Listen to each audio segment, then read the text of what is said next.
రంగారెడ్డి జిల్లా శంషాబాద్ లో వెండికొండ సిద్ధేశ్వర స్వామి జాతర ఘనంగా జరుగుతోంది.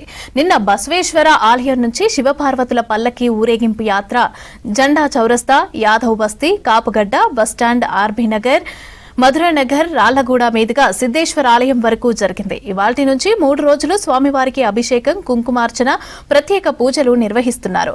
జాతరకు శంషాబాద్ మండలంతో పాటు రంగారెడ్డి జిల్లాలోని వివిధ ప్రాంతాల నుంచి భక్తులు తరలివస్తున్నారు.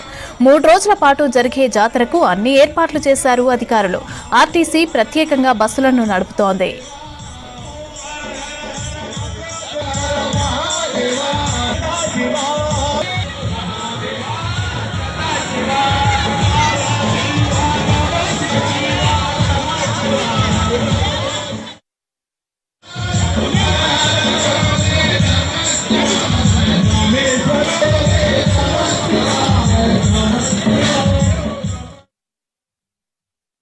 శంషాబాద్ వెండికొండ సిద్ధేశ్వర స్వామి ఆలయంలో జరగబోయే 70వ జాతర మహోత్సవంలో సుమారు 2 రోజుల్లో 1,00,000 మంది వరకు దర్శనం చేసుకునే ఈ దేవాలయం అతి మహిమగల దేవాలయం.